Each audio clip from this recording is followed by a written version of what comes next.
So, hey everybody, Eric here with another Women's History moment. Just a little background. I restarted I turned my computer off just to give it a rest because it had been on for a couple of days. And this is not that you need to know this, but it's an old work computer that I bought and it was refurbished and everything. And so to save money, I bought this and yada, yada, yada. So I was having trouble with the internet and resetting my pictures and all of that kind of stuff for the video. But anyway, it seems like the software is working fine, but there might be some border issues with the framing and all of that, so I apologize. Again, still learning, getting used to this computer.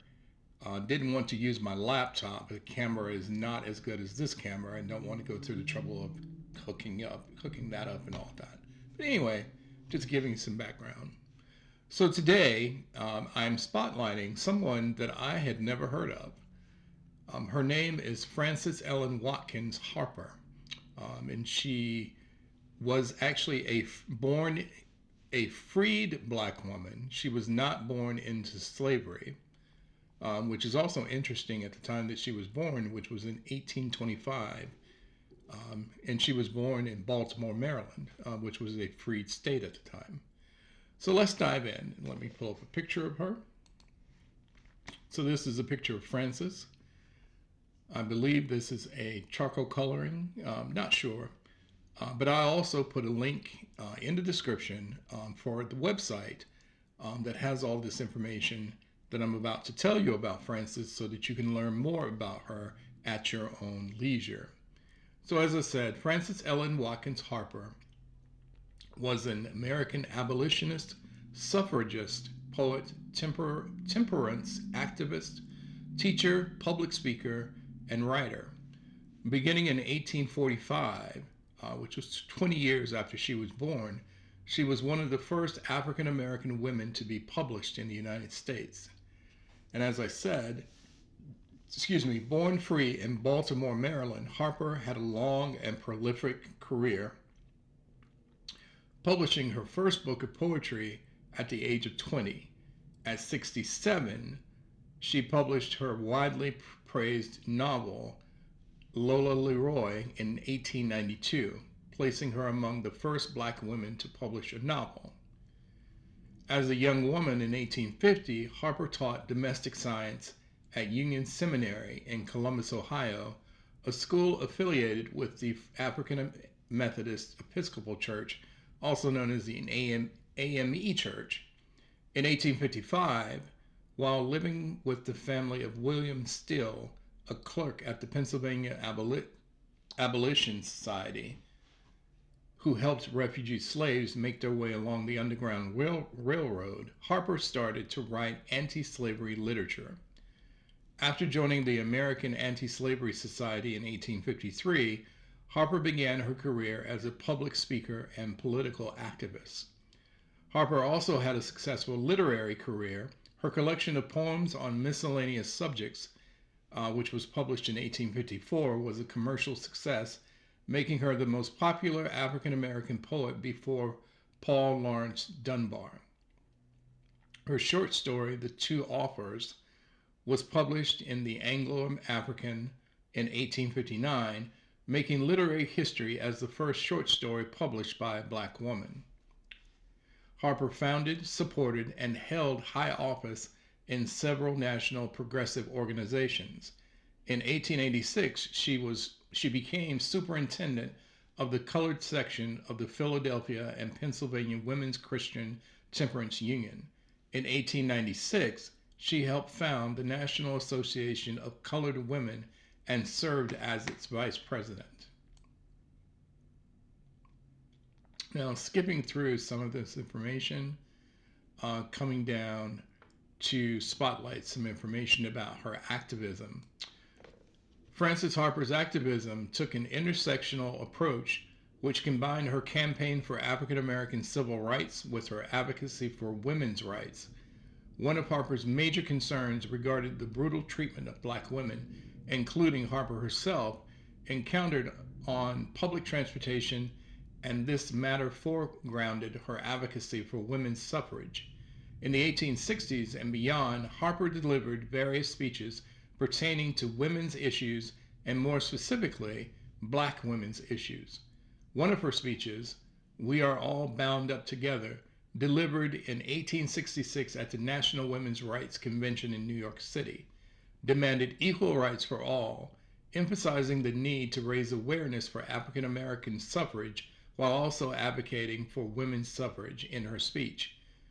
She stated, and I quote, "We are all bound up together in one great bundle of humanity, and society cannot trample on the weakest or feeblest of its members without receiving the curse in its own soul. You tried that in the case of the Negro. You white women speak here of rights. I speak of wrongs.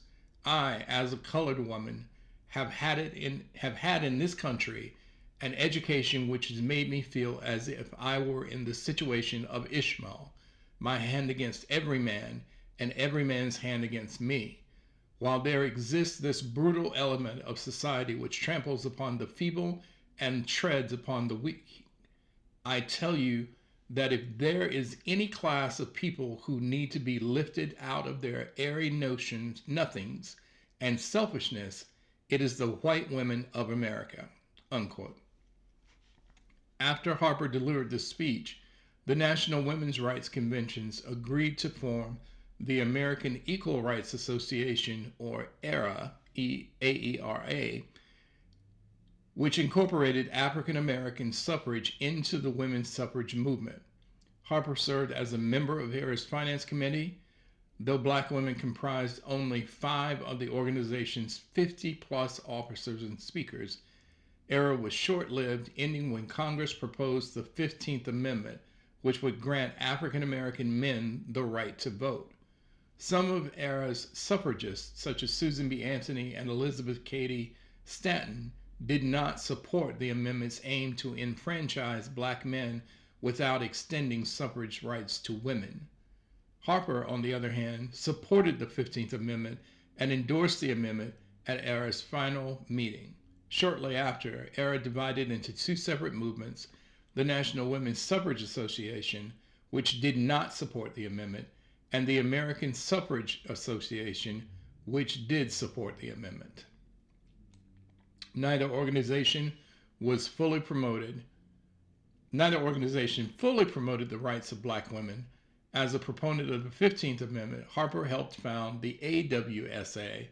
After all, Harper did not want to undermine the progress of black men by choosing to fight for women's suffrage over African American suffrage. Harper did, however, support the proposed 16th Amendment, which would have granted women the right to vote.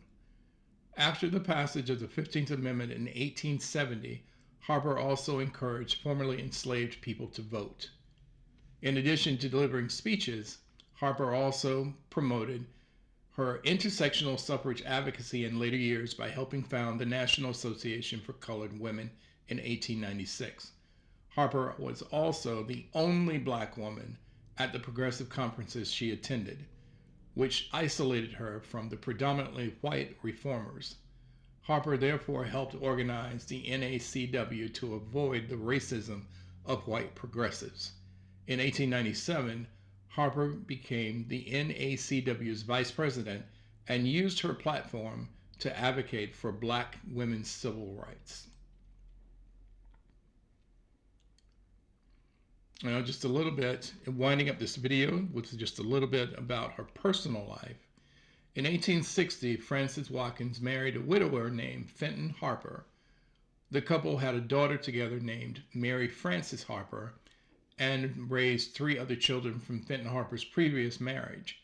When Fenton Harper died 4 years later, Frances Harper kept custody of Mary and moved to the East Coast. The two would continue to live there for the rest of their lives. While on the East Coast, Harper continued to give lectures to support herself. Frances Ellen Watkins Harper died of heart failure on February 22, 1911, at the age of 85. Her funeral services were held at the First Unitarian Church on Chestnut Street in Philadelphia, Pennsylvania. She was buried in Eden Cemetery in Pennsylvania next to her daughter Mary. And so that concludes today's Women's History Spotlight. I hope you learned something as well as educating myself on Mary Harper. I have linked information about her in the description of this video so you can dive into more information about Mary Harper. Stay tuned for tomorrow's Women's History video, and I will see you then. Take care.